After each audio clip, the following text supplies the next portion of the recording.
¿Qué tal, amigas y amigos de Hablemos de Ópera? Soy Gerardo Kleinburg y les doy la bienvenida a una emisión más de nuestro Hablemos de Ópera en casa. En esta ya tradición a la que nos hemos visto obligados por la terrible situación en la que todos estamos pasando debido a esta epidemia, que seguramente es pasajera, sin duda, a la que le falta muchísimo menos tiempo para irse, y yo espero que ella sí se vaya, pero que estas emisiones, esta relación que hemos podido entablar a través de estos diálogos, esta sí se quede. Como siempre, para empezar nuestro programa del día de hoy, le damos la bienvenida y un agradecimiento a las instituciones que se suman a esta transmisión: la Secretaría de Cultura Federal, el Instituto Nacional de Bellas Artes, el Auditorio Nacional, Ópera Latinoamérica, saludos hasta Chile para ellos, el Teatro Julio Mario Santo Domingo en Colombia, en Bogotá, saludos también para allá, la Ópera de Los Ángeles en California, la Fundación Sinfonía de República Dominicana, Canal 22, el Conjunto Santander de Artes Escénicas de la Universidad de Guadalajara, el Fórum Cultural Guanajuato, el Instituto Sinaloense de Cultura, Proópera AC, el Festival de Santa Lucía en Nuevo León, la Secretaría de Cultura de Coahuila, el Instituto Sonorense de Cultura, el Festival Alfonso Ortiz Tirado, la Secretaría de Cultura de Tabasco, la Mahler Foundation en Viena y la Sociedad Mahler de México. Nuestro teléfono, el teléfono de Hablemos de Ópera, es 55 43 47 0283. Nuestras redes son esta misma página de Facebook a la que nos hacen favor de estarse conectando, @gkleinburg en Twitter, igual en Instagram. Es también momento de invitarlos a que sigan, a que se suscriban a nuestro canal de YouTube. Es una manera de apoyar nuestro proyecto. Y también es muy importante, así como hacemos anuncios de nuestras actividades cobradas, dar las gracias de verdad de todo corazón a las muchísimas personas que se han inscrito para la clase que arrancamos en un rato. Sí, nos seguimos derechito de aquí, ahora sí que de la cocina, literalmente, a Beethoven y su Fidelio. Gracias por este acto de fidelidad precisamente a nuestro proyecto y por inscribirse a Beethoven y el aislamiento. Una charla que con que los conmueva la quinta parte de lo que a mí me ha conmovido prepararla, creo que será muy de su gusto. Y ahora sí podemos empezar nuestro programa del día de hoy. ¿Cómo se cocina una ópera? Porque esto de los símiles gastronómicos a mí siempre me ha gustado. De pronto en mi casa hasta se burlan de mí porque siempre hago alguna relación entre la cocina, entre algún platillo y algo. Pero la cocina es uno de los artes creativos más importantes que ha desarrollado nuestra especie. Una de las cosas que nos distingue como especie es cocinar, y es justamente un acto de transformación. Es un acto de tomar 60 cosas distintas y llevar a la mesa un mole que uno de pronto se come con singular alegría, pero no tiene idea de la cantidad de trabajo, de procesos que hay detrás de eso. Si eso es un mole, con todo respeto para nuestro sagrado platillo, ¿qué será de la ópera? Este platillo escénico como ningún otro, este platillo escénico que tiene una complejidad no inimaginable, porque creo que todos los que queremos, amamos, y hasta los que no queremos y no amamos la ópera, podemos darnos cuenta de su complejidad. Pero ¿de verdad ustedes se han sentado a pensar todo lo que hay detrás? Me queda claro que muchos de ustedes tal vez conozcan estos procesos, estas profesiones, estos oficios, y no creo que se les haga aburrido, porque trataré de ir justamente articulándolo, armándolo de otra manera. Pero para los que no tienen la menor idea de lo que es el proceso de fabricación, de cocina operística, este programa creo que puede resultar interesante. También me parece importante comentar que no nos va a dar tiempo de ver todo este proceso. Es un proceso larguísimo. Por lo tanto, yo creo que hoy vamos a llegar a los ingredientes. Y las recetas se las guardo para una ocasión próxima. A ver, llegamos al Palacio de Bellas Artes o encienden su plataforma de streaming favorita. Se levanta el telón y tenemos, ¿cuál les gusta? Madama Butterfly de Puccini. Listos. Se levanta el telón y empezamos a gozar de Madama Butterfly. ¿Qué pasó antes? ¿Qué pasó antes de que ese telón se levantara para que nosotros podamos gozar, disfrutar, llorar o enojarnos a lo mejor en levantarnos e irnos de la función porque no nos gustó, o derramar amargas lágrimas y pararnos y vitorear hasta quedarnos roncos? ¿Qué pasó? Pero ojo, esta cocinada va desde el principio. Esta cocinada no va nada más desde tome 50 gramos de huevo, 30 gramos de harina, 2 litros de leche, revuelva y hornee. No, no, eso no es cocinar, eso es seguir una receta. Aquí vamos desde que no existe la harina, desde que no existe la manzana, es decir, desde que no existe la ópera. ¿Cómo empezamos? No me la voy a tomar con calma porque de verdad no vamos a acabar hoy y creo que los puedo y las puedo dejar picados y picadas para la siguiente, no la siguiente, sino para una futura emisión en la que culminemos cómo se cocina una ópera. Primer punto, tiene que haber una historia, tiene que haber algo que narrar, algo que contar, personajes, acciones, acontecimientos, conflictos, drama, teatro. Es decir, tiene que haber una fuente literaria original. ¿O no? Ya lo vamos a ver también. Estoy haciendo una forma de cocinar más o menos atemporal. Me queda claro que hoy hay hornos de microondas, que hoy se puede hacer cocina molecular, que hoy alguien puede sacar una centrífuga, pero vamos a hablar de cocina tradicional, es decir, tratando de incorporar a veces sí y a veces no los elementos tecnológicos que convengan o no a mi explicación. Una obra literaria, es decir, una novela, una obra de teatro, o bien puede no haber una historia referente, sino una historia original. Eso era muy extraño en ciertos momentos de la ópera. La ópera empieza con los mitos griegos, con el Orfeo, con la coronación de Popea, con Eurídice, con todos estos mitos seminales griegos. Pero cuando ya de verdad empieza a haber historias que no vienen de otro lugar, yo podría poner ese punto de partida en mi adorado y siempre admirado Wolfgang Amadeus Mozart, cuando un par de años antes de morir escribe Così fan tutte, que no viene de ningún lado. Hay quien dice que viene del periódico, literal, que era una noticia del periódico, pero lo importante es que se la sacan Da Ponte y Mozart de la manga y comienzan a escribir a partir de ella. Es decir, una obra, una ópera también puede surgir de una idea original.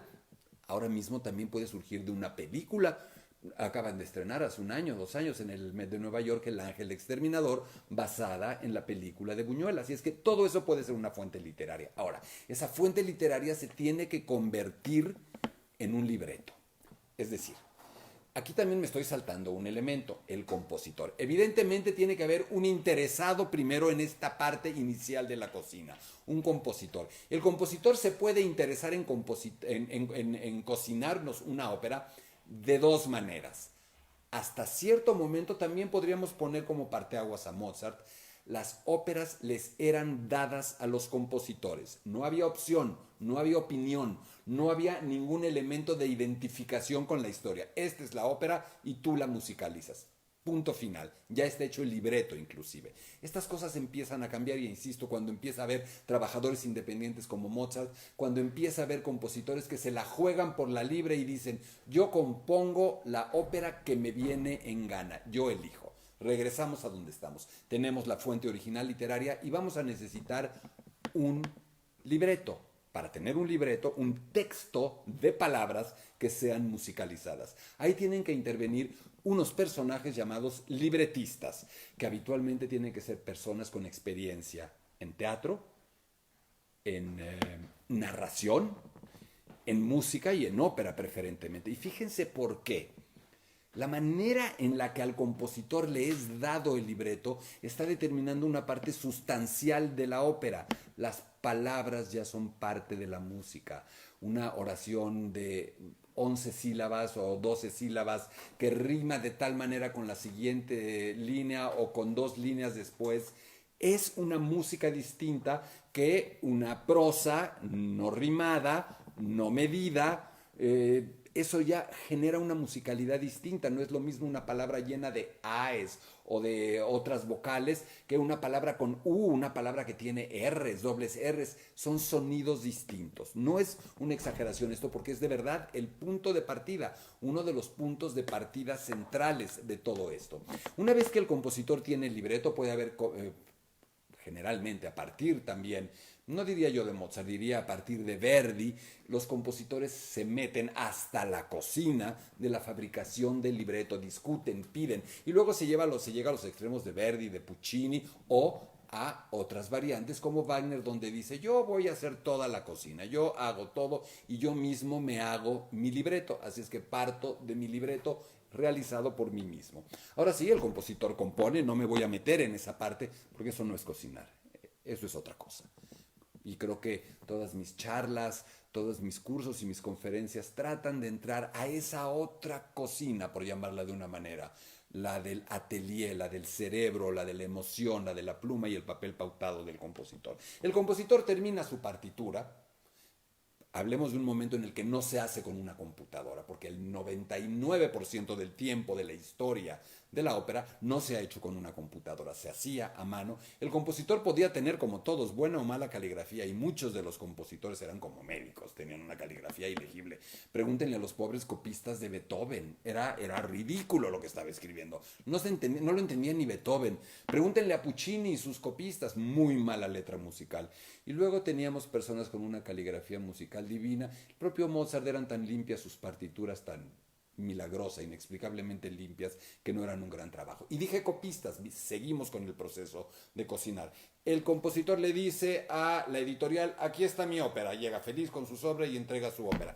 El editor se la da a una serie de personas, músicos que tienen una bellísima caligrafía, expertos en el arte de copiar esa obra. Es importante mencionar que el compositor generalmente escribía con un piano junto. El piano ha sido, en la historia de la composición operística, el equivalente de la máquina de escribir de un escritor, o de la pluma en otros tiempos. El instrumento con el que se escribe. ¿Por qué? Piénsenlo un poco. La respuesta es muy fácil. Porque finalmente el compositor tiene que estar pensando en su orquesta.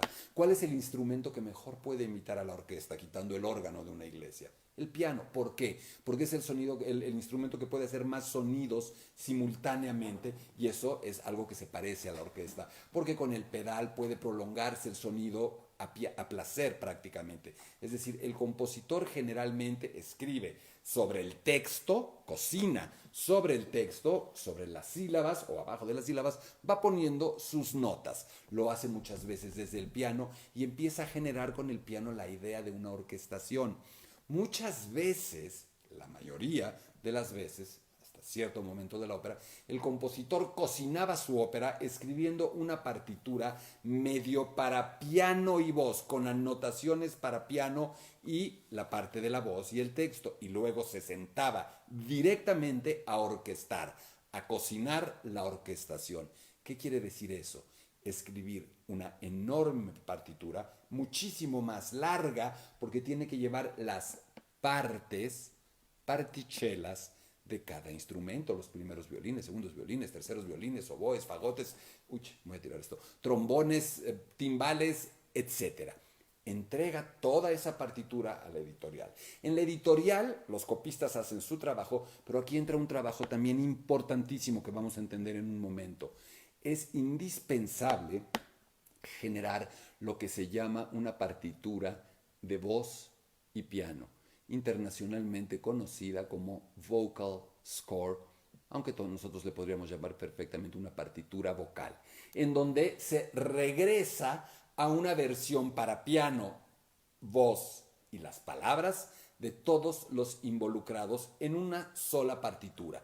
Es decir, ahora vamos a entender por qué sirve y por qué es tan útil. Una partitura una partitura para piano ya preparada para representar muy puntualmente a la orquesta. Compositores famosísimos como Richard Wagner, mientras estuvo unos años en París, debió vivir, imagínense, para las pulgas y el ego de don Ricardo, de hacer eso, de preparar reducciones para piano de partituras orquestales de óperas para que fueran editadas. Una vez hecho esto, los copistas preparan estas dos partituras y por supuesto viene el proceso de impresión. Se termina la impresión, se editan las partituras, están listas para que se puedan llevar a un teatro. Vienen temas de derechos de autor, temas de regalías, pero esto se tiene que llevar al lugar, al comedor, o más bien, estos son como la preparación de los ingredientes para poderlos llevar a la gran cocina comedor que será el teatro de ópera. Y el teatro de ópera, los teatros de ópera antaño, hoy cada vez menos, han tenido como dos modalidades muy distintas, dos esquemas muy distintos. Los llamados teatros de stagione, teatros de temporada, y los llamados teatros de repertorio. Hoy prácticamente la mayoría son teatros de estación, de temporada, es decir, hay una temporada, 2 temporadas, algunas muy largas como pueden ser, por ejemplo, las del Met de Nueva York.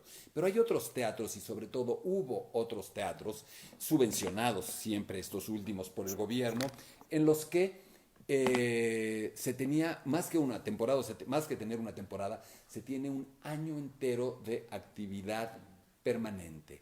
Teatros de repertorio como la Ópera de Viena, donde prácticamente cada noche del año, más de 300 noches del año, hay funciones de ópera permanentes. Luego entenderemos en qué diferencias generan puntualmente estos dos tipos de esquema.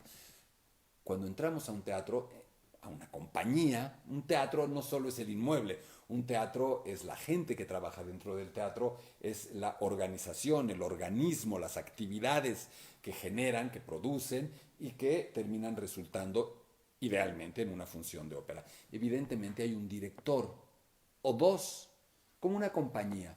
Puede haber un director general, puede haber un CEO, yo no entiendo muy bien de eso, pero sé que hay distintas modalidades. Igual puede suceder con un teatro donde podemos tener un director general, completo, todopoderoso, que literalmente tenga todos los hilos en la mano, o podemos tener dos directores, o podemos tener una figura de director general y dos subdirectores, o directores de áreas específicas. Me explico. El director musical o director artístico y el director administrativo, director general. Es decir, alguien que se encargaría, idealmente, cuando hay un director general, de todas las actividades administrativas, de la política administrativa y artística en buena medida del teatro, y un director artístico musical específico, que en el 99% de los casos es el director de orquesta principal del teatro. Esto puede ser bueno, puede ser menos bueno. Cuando yo fui director de la Compañía de Ópera de Bellas Artes, seguí la modalidad un poco, no quiero calificarme, pero un poco de control absoluto de las decisiones, teniendo las dos responsabilidades y teniendo en cambio directores orquestales invitados. Tiene que haber un administrador, no creo que les tenga que explicar qué hace un administrador, pero sí creo que es importante hablar que tiene que haber y ojo, todos estos términos hay que manejarlos en femenino y en masculino. Hoy por hoy, afortunadamente, cualquiera de estas labores es asumida indistintamente por un hombre, por una mujer, con las mismas capacidades, con los mismos resultados. Incluso cada vez empieza a haber más directoras concertadoras en los teatros y directoras musicales responsables de los teatros. Si no me equivoco, la Ópera de San Francisco muy pronto tendrá ya oficialmente como directora musical a una directora de orquesta mujer de origen oriental, si no recuerdo mal. Entonces, existe otra profesión dentro de esta cocina crucial, capital, a la que llamamos coordinador o coordinadora de producción. La persona que se va a hacer responsable de que todo lo que llegue a ese escenario lo haga en tiempo y forma. Tanto lo animado, las personas, los cantantes, los actores o comparsas, actores secundarios que se involucren, o los objetos no animados, es decir, las escenografías, los vestuarios, los objetos que tienen que estar presentes. Es un rol crucial. En la época que yo tuve la oportunidad de estar como director de la Ópera de Bellas Artes, Eleonora Velázquez, que en paz descanse, era la coordinadora de producción, y hoy por hoy puedo decir que la ópera en México durante muchísimas décadas no se podría entender, no podría haber sucedido sin esta mujer maravillosa, de una fuerza de trabajo increíble y que conocía todo lo que un ser humano puede conocer como coordinación de producción de una ópera. En épocas en donde la tecnología, los recursos eran distintos. Había cosas que eran más fáciles de hacer y otras que eran mucho más difíciles. Por supuesto, dentro de esta gran cocina comedor, tiene que haber dos ejércitos indispensables que todos conocemos. No tengo que explicárselos. Una orquesta y un coro. Cada una de ellas tiene que tener un coordinador de funciones que los congregue, que maneje su parte laboral, su parte administrativa, y me refiero a los llamados jefes de personal de un coro y de una orquesta. La orquesta debe tener una plantilla básica lo más grande posible, porque cuando hay óperas más grandes o con instrumentos extraños o con más instrumentos de los habitualmente utilizados, hay que contratar músicos extras, lo cual muchas veces sube drásticamente el presupuesto de una producción. Por supuesto que la orquesta, ya lo comenté, puede tener un director principal, un director titular que dirija la mayoría de las funciones, que sea el que le dé su sello distintivo a esa orquesta, y el coro generalmente tiene también un director de coro que hace lo propio. El coro es una orquesta de voces, es una agrupación de una complejidad igual o mayor que la de una orquesta. Hay que seleccionar a los músicos como hay que seleccionarlos para que entren a una orquesta, hay que equilibrar las tesituras, hay que tratar de generar ya un tipo de sonido. De la misma manera en que al elegir cierto tipo de violinistas o cierto tipo de violines dentro de una orquesta, uno está ya generando el sonido de esa orquesta, lo mismo sucede con un coro, que tan jóvenes, que tan maduros, voces más chicas, más grandes, más redondas, más oscuras. Todos los que tomaron el curso de la ópera paso a paso podrán entender ya muy bien todos estos términos. Es determinante saber qué tipo de instrumento vas a formar. Vean qué lejos estamos, van a entender por qué este platillo no se puede explicar con una receta, es la madre de todas las recetas. Sigo. Tenemos también, y eso me parece muy muy importante, una de las profesiones, oficios, roles más importantes de una casa de ópera, y se va a unir con algo que les mencioné hace un momento, el de los llamados pianistas repasadores. Los pianistas repasadores son aquellos que le dan vida y que le dan utilidad invaluable a la partitura vocal de la que les hablé, a la partitura para piano y voz. ¿Por qué? Porque uno no va a una, lo comento con ustedes, muchos ya lo saben, otros no, uno no va a un ensayo, a los incontables ensayos de los que daremos cuenta en la segunda parte de esta charla, uno no va a los ensayos con una grabadora Panasonic y un cassette con una pista de la Traviata para apachurrarle el play y que canten y se muevan y hagan los ensayos con una pista. Tampoco se lleva uno un karaoke, una grabación con toda la orquesta sin las voces. ¿Cómo se hace un ensayo? ¿Cómo se arma la música? ¿Se llevan 3 violines y 4 fagotes y unos pedacitos de la orquesta? No. Se lleva la partitura de la que les hablé para piano y voz, que emula la orquesta y que es tocada por un pianista repasador. Un pianista repasador es un elemento clave, nodal, toral, indispensable para poder cocinar esto. Recuerdo a pianistas de larga trayectoria en la Ópera de Bellas Artes, como fue Dilberto López, como fue el propio Alfredo Domínguez, maestro del coro y director del coro durante mucho tiempo, como ha sido Gilberto Gamboa, y como más recientemente, ahora lo ha dejado de hacer, José Ángel Rodríguez, a quien le mando un saludo muy cariñoso y que hoy es un pianista de élite, acompañando a figuras de talla mundial, como el propio Javier Camarena, como Rolando Villazón. Un saludo, José Ángel. Estos pianistas son los que hacen sonar la pista durante todos los tipos de ensayo que hay. Ya los vamos a hablar en la otra ocasión, los ensayos de las cantantes solos, los ensayos del coro cuando pueden estar ya en el escenario, los ensayos de todos cuando no está la orquesta, los ensayos de un cantante a solas que quiere repasar. N tipo de ensayos necesitan la pista.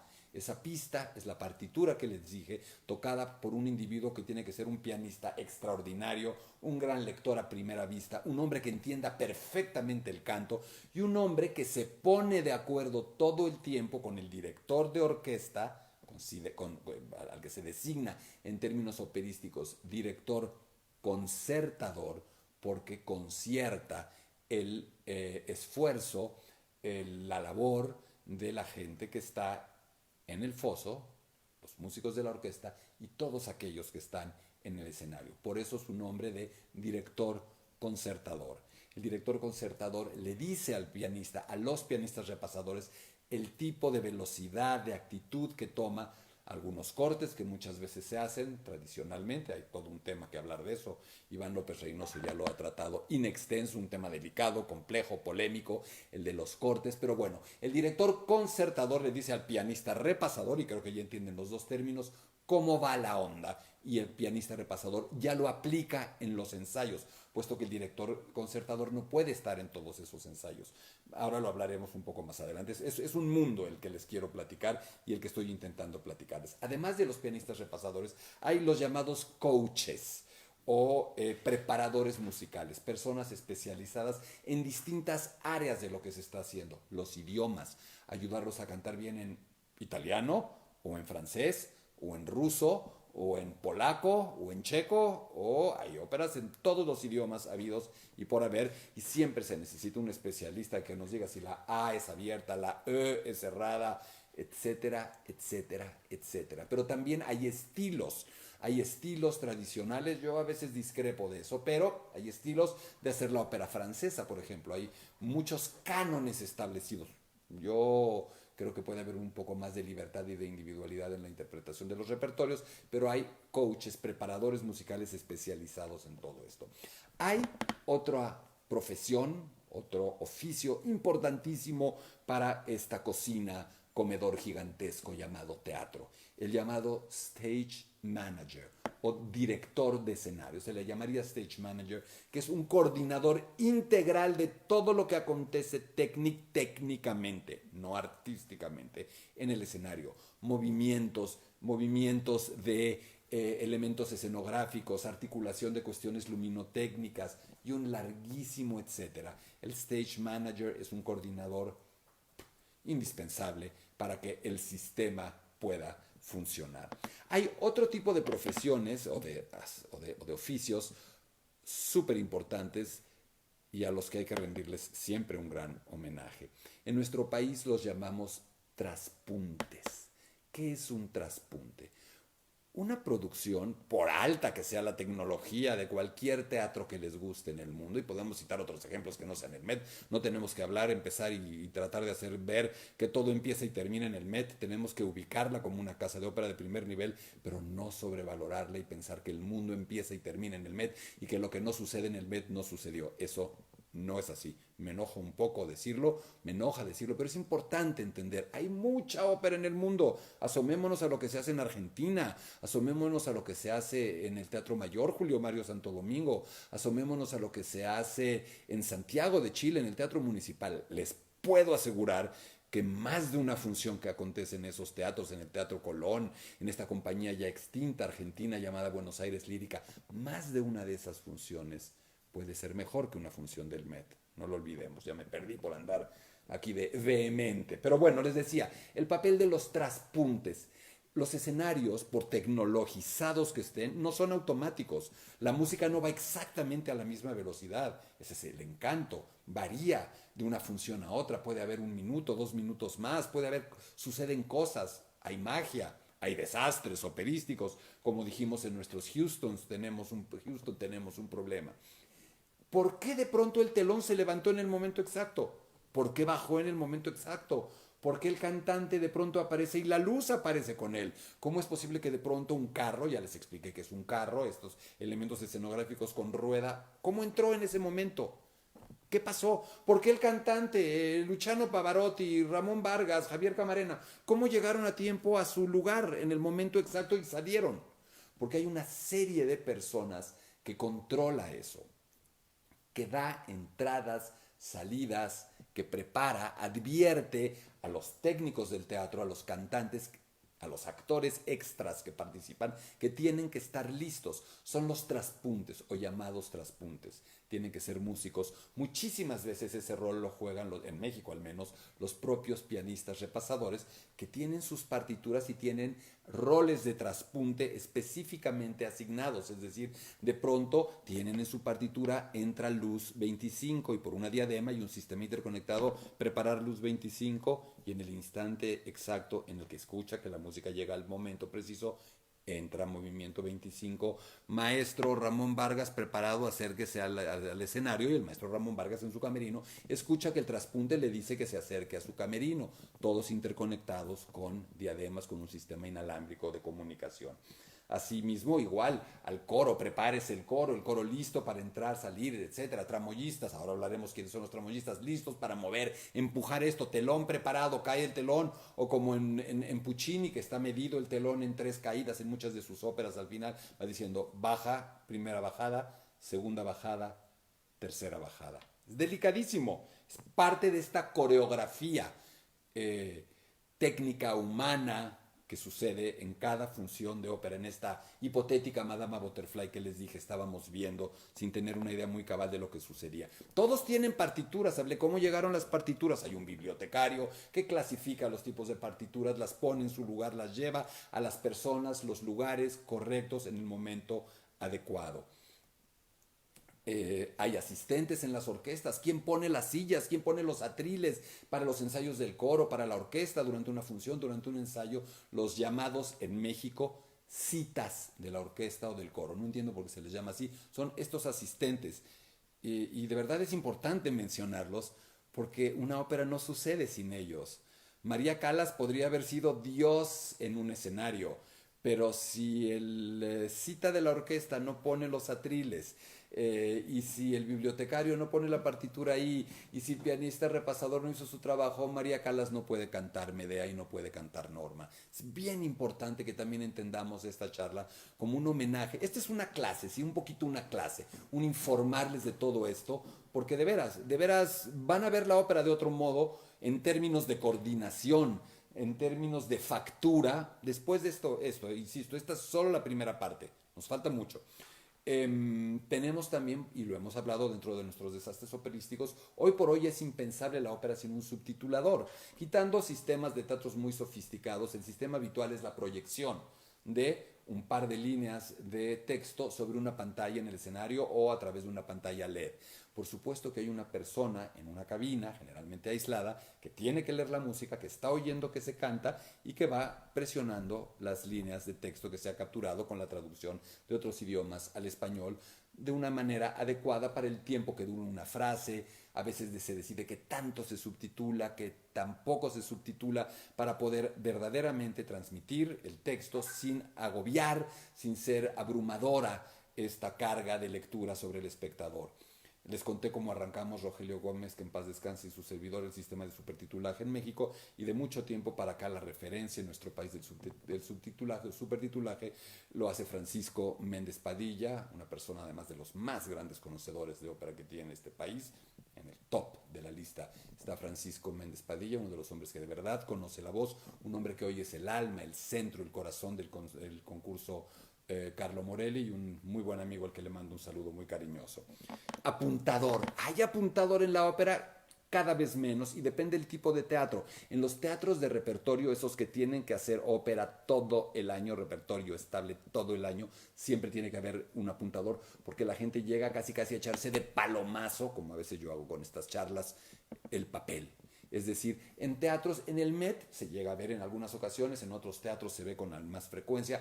Antaño era como una suerte de concha, por eso le llamaban la concha del apuntador. Este espacio hoy es una caja mucho más discreta, donde un individuo, una mujer, un hombre, que conoce muy bien el repertorio, está metido viendo a los cantantes y soplando, de ahí el nombre en francés de souffleur, las líneas que van a cantar unos cuantos segundos antes de que les toque. Si uno escucha grabaciones del Palacio de Bellas Artes con María Callas, con Giuseppe Di Stefano, Mario del Mona, Coralia Domínguez, Giulietta Simeonato, etcétera, etcétera, a veces oye uno, estrano, y empieza a escuchar doblemente el aria en la voz de alguien que le sopla y luego el cantante o la cantante cantando. A mí me parece que le da un encanto maravilloso a una grabación que se puede escuchar así. Por supuesto hay personal administrativo, personal general de apoyo, Tenemos también, ya hablando del teatro, dije el teatro como inmueble, como esta parte física de la cocinada o del cocinar la ópera. Hablamos de los dos tipos de teatro. Hay un director también del teatro o un gerente del teatro, que es el que coordina, y además se tienen que ir coordinando todas estas personas, el que coordina el teatro, el director del teatro, que puede hacer no solo ópera como en Bellas Artes, que es un sitio, un recinto multimodal, multidisciplinario, los calendarios de ensayo, los problemas técnicos, la limpieza, el boletaje, la administración, los acomodadores, la seguridad del personal médico, el estacionamiento, el ballet parking, lo que quieran. Ser director de un teatro. Y bueno, en nuestro Palacio de Bellas Artes, bueno, es también un momento de rendir homenaje, ¿no? No puede entender los últimos 30 o más años del Palacio de Bellas Artes sin la figura de Silvia Carreño. Silvia Carreño ha sido gerente del Palacio de Bellas Artes durante muchísimos años.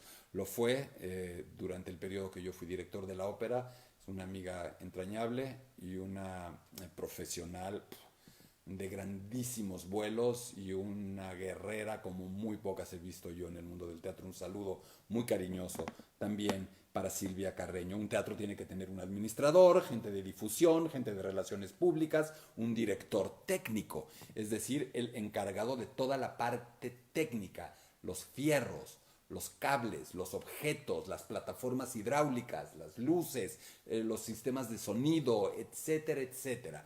Creo que es muy claro lo que hace un director técnico y es un trabajo de una muy delicado porque además recordemos que muchas de estas profesiones tienen en sus manos la seguridad de un cantante, la seguridad de un coro. Los accidentes suceden, los hemos visto, los accidentes mortales suceden en escenarios, como en cualquier actividad humana, y justamente los directores técnicos, el stage manager, muchos de estos técnicos de mayor o menor nivel dentro de un teatro tienen que tener una participación decisiva para garantizar esta seguridad. Tenemos a los técnicos de iluminación, los encargados, los dueños del pastel luminotécnico, de los focos, los cables, los fierros, los que se encargan de colgar estas luces en las llamadas varas. Las varas no las vemos porque están tapadas por lo que llamamos nosotros un bambalinón o una bambalina. Recordemos que las bambalinas, estar detrás de bambalinas, no es una frase que yo les sugiero decir, porque aunque se puede entender en cuanto a planos, las bambalinas están colgadas. Estrictamente estar entre bambalinas sería estar colgado, mientras que estar entre bastidores son estas telas verticales que a veces también llamamos piernas, que están en los lados del escenario para aforarlo, para enmarcarlo, para hacerle su María Luisa a la producción que estamos viendo. Tenemos a los técnicos de iluminación y tenemos, en México les llamamos a los tramoyistas. En casi todo el mundo de habla hispana se les llama no mecánicos, se les llama maquinistas. Nosotros les llamamos tramoyistas. ¿Qué son los tramoyistas? El músculo vivo, el músculo humano del escenario, la tracción humana en el escenario, los que mueven, a veces con una enorme fuerza, objetos, carros, suben y bajan elementos a través de varas contrapesadas, muchas veces ya están mecanizadas, cada vez más están mecanizadas y computarizadas y solo se apachurra un botoncito. En la mayoría de los casos, y cuando yo era director de la ópera en México, todos los movimientos eran a través de fuerza humana con varas que tenían unos grandes cables o mecates contrapesados que tenían unos pesos para poder hacer un esfuerzo menor y poder subir un elemento escenográfico, un gran telón o incluso un objeto de madera pintada, etcétera. Eso hacen los tramoyistas. Los utileros, hay objetos, hay cartas. Le llega a ver qué le llega al Violeta, le manda Alfredo. Alfredo recibe una carta. Bueno, por supuesto que hay un personaje que llega con la carta, pero la carta tiene que existir, un papelito, un cuchillo, un té, objetos, espadas.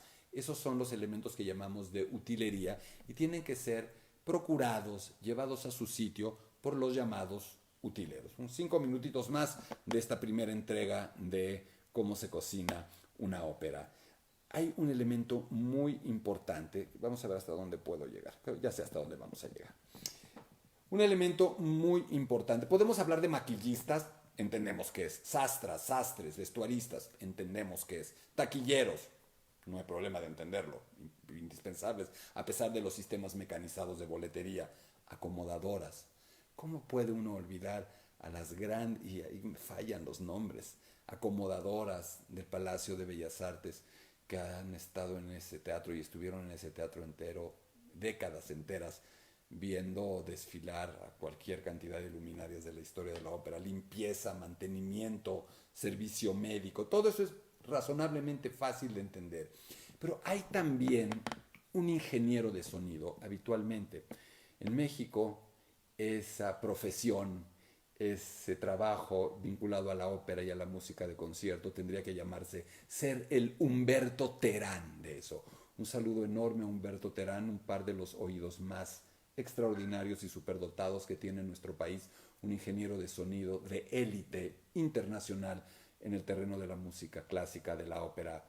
Cuando Muti vino a México, tocaba en el Auditorio Nacional con la Filarmónica de Viena, o todo el Teatro Colón vino a hacer óperas a Bellas Artes, era fundamental la amplificación de nuestro amigo Humberto Terán. Ahora bien, ¿para qué queremos un ingeniero de sonido si el secreto de la ópera y la magia de la ópera es justamente que no está amplificada? Aquí hay que, y con esto vamos a terminar el día de hoy, hay que precisar algunos elementos.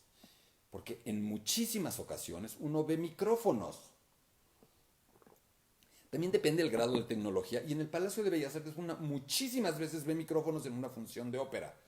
Si uno no está bien informado, si no escuchó esta charla y no se lo dijo a alguien más, pueden pensar que alguien está haciendo trampa. Y les voy a explicar por qué el 99% de los casos no es trampa.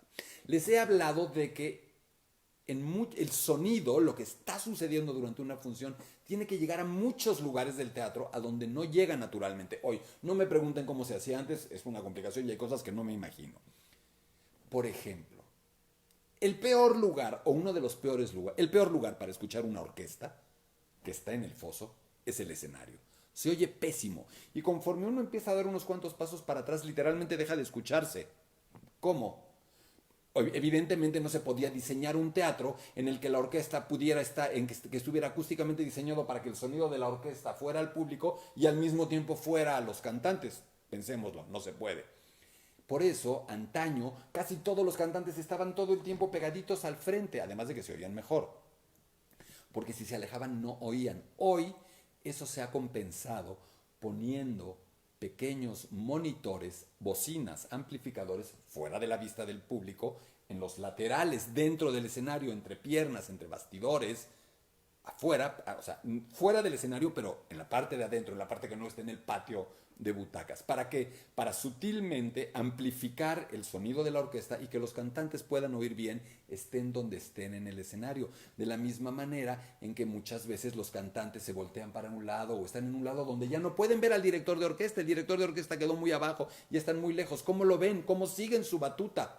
Se lo habían preguntado a través de circuitos cerrados de televisión. Hay también monitores escondidos que llevan la imagen. Hay una cámara tomando al director de orquesta y de pronto podemos ver a Javier Camarena entregado a un área de puritanos, tirado en el piso, viendo para otro lado del escenario, pero en el fondo, ahí arriba, está viendo una pantallita con el director de orquesta dirigiendo.